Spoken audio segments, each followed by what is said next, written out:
दोस्तों, जैसा कि मैंने आपको बताया, अब हम सब यहाँ पर इकट्ठा हो रहे हैं और कोई भी अगर पीछे छूट चुका है तो यहीं पर ही ग्रुप बनाकर हम लोग इकट्ठे होंगे और यहाँ पर ही हम बजरंगी प्रभु से कथा श्रवण करेंगे। के लिए यहाँ बताया जाता है। तो जैसे दानगढ़ में भी अलग लीला हुई है, विलासगढ़ और मानगढ़ में राधा रानी का मान मर्दन किया था वहाँ। और इस प्रकार से ये चार पर्वत, चार आकृति थे। तो बताया जाता है कि भगवान विष्णु और ब्रह्मा जी और शिव जी ने इन्होंने भगवान से इच्छा की थी कि भगवान हम वृंदावन में आपकी कुछ सेवा करें, तो हम ब्रज के अंदर हम जो है पर्वत के रूप में हम जो यहाँ प्रतिष्ठित होना चाहते हैं, पर्वत के रूप में यहाँ जन्म लेना चाहते हैं। तो यहाँ देखते हैं जो चार पर्वत है ना, ब्रह्मा जी के चार मुख हैं, ऐसा बोलते हैं। और अभी जो हम नंदगांव जाएंगे, पता नहीं नंदगांव दर्शन होंगे नहीं होंगे, क्योंकि यहाँ हो गए। ये तो हम टेर कदम जाएंगे, तो वहाँ टेर कदम में हम जो है लीला कर लें, वहाँ जो लीला सुनेंगे। तो इधर बताया जाता है कि वहाँ नंदगांव के अंदर जो है महादेव जी जो है वहाँ आकृति के रूप में है, वहाँ पर महादेव जी से मतलब पहाड़ के रूप में है। और जो गिरिराज गोवर्धन है वो नारायण का स्वरूप है।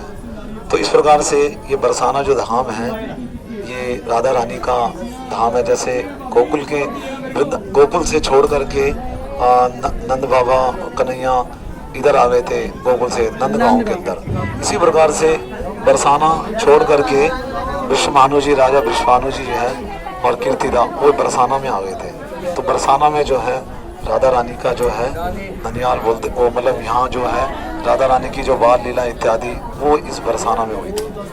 तो हमें वो भी बताया जाता है एक ब्रह्मा जी का और एक विष्णु जी का।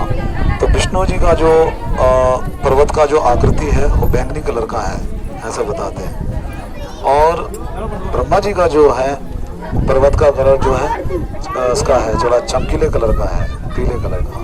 तो बताते हैं सांकरी खोर से जब हम जाते हैं ना, इतनी सकड़ी है वो पहाड़, एकदम धीरे धीरे जाना पड़ता है, इधर भी और बहुत बीच का रास्ता है। तो बताते हैं उसी जगह पर जो है भगवान कृष्ण इसी बरसाना के अंदर जब राधा रानी अन्य सखियां जो है वो दही और दूध उसको मटकी में रख करके और अन्य गाँव में जाती थी उसको बेचने।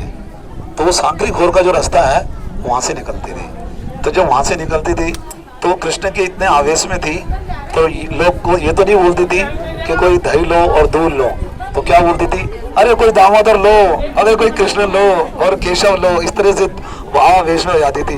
तो भगवान उस आवाज को सुन करके तुरंत आ जाते थे वहाँ पर। वो भगवान बोलते थे, हाँ भाई लाओ, तुम इस रास्ते से जा रहे हो, अब इसका टैक्स चुकाना पड़ेगा आपको। तो हम तुम्हें कैसे क्यों टैक्स चुकाएं, हम नहीं चुकाएंगे, तुमको नहीं टैक्स देंगे हम लोग। तुम कौन होते? मैं जानता नहीं मैं कौन हूँ, मैं नंद महाराज का पुत्र हूँ, तो तुम्हें टैक्स देना पड़ेगा।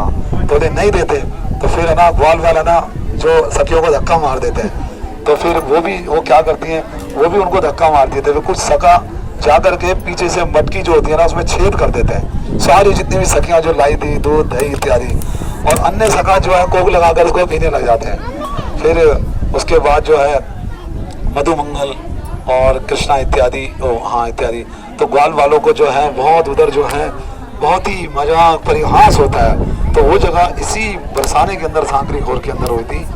और ये जो हम जो किला देख रहे हैं ये कालांतर में बताया जाता है यहाँ राधा रानी के और ठाकुर जी के जो विग्रह थे।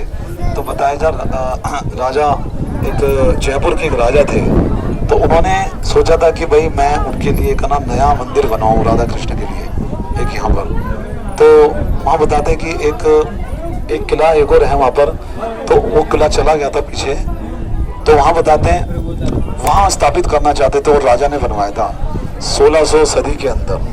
तो यहाँ के जो मतलब ब्रजवासी थे उन्होंने सोचा अगर राजा यदि इधर राधा कृष्ण का मंदिर बनाएगा तो हो ना हो वो अपने लोगों से अपने पुजारी रखेगा और हम सेवा से वंचित हो जाएंगे, हम लोग जो यहाँ हैं। तो उन्होंने सोचा कि हो सकता है कि राजा जो है कालांतर में सब कुछ अपने उसमें कर ले और हम पता नहीं हम ठाकुर जी की सेवा कर नहीं पाएंगे। तो राजा को सभी ब्रजवासियों ने ये प्रस्ताव रखा, नहीं हम ठाकुर जी नहीं जाने देंगे और जहाँ जैसे पूजा होती है यहीं होगी। तो फिर उसके बाद है ना वो जो किला है फिर वहाँ पर जो है वहाँ फिर दूसरे ठाकुर जी राधा कृष्ण विराजित किए। फिर कालांतर में फिर राजा ने यहाँ 1600 सदी के अंदर ये जो महल है ये पूरा बनवाया राजा ने। और इधर फिर जो है राधा कृष्ण की लाली लाल की विग्रह की यहाँ स्थापना की। तो यहाँ बताते हैं आज भी जो है राधा रानी को बताते हैं पुजारी लोग हर 2 या 2:30 बजे एक गीत सुनाया जाता है जिसमें भगवान की बहुत ही गुह्यतम लीला होती है। हर रोज जो है भगवान को 2 बजे बताया जाता है, उनको सुनाया जाता है यहाँ इस मंदिर में। तो ये जो राधा रानी का जो मंदिर है ये बताते हैं बहुत प्रसिद्ध है। और इधर जो है यहाँ बताते हैं कि जिस हम लोग जहाँ खड़े हैं ये ब्रह्मा की पूरी आकृति है, पूरी ब्रह्मा पहाड़ के रूप में बने हुए हैं। और नंदीश्वर जो है वहाँ नंदगांव में है और गोवर्धन में जो है नारायण है। तो इधर जो है ब्रह्मा जी, क्योंकि ब्रह्मा जी ने सोचा था कि मैं चलो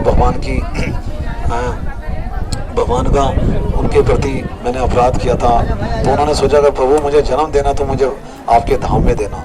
तो इसलिए ब्रह्मा जी की ये पूरी आकृति है। तो ये बरसाना धाम है। अब हम सोच रहे हैं एक जगह और चलना है हमको यहीं से।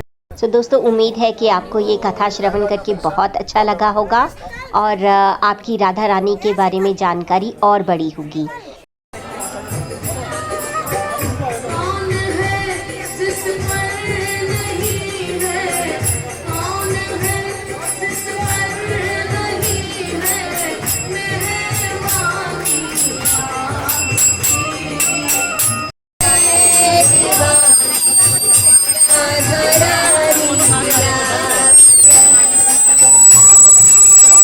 देखिए अब दर्शन भी हो चुके हैं और कथा श्रवण भी हो चुका है। सो सारे भक्त लोग अब कुछ पेट पूजा करेंगे। सो हम लोग यहाँ पर पी रहे हैं लस्सी और मुझे दे दिया गया है हमारा स्पीकर और माइक ताकि मैं कीर्तन लीड कर पाऊँ। हरे कृष्णा कृष्णा कृष्णा हरे हरे, हरे राम राम राम हरे हरे।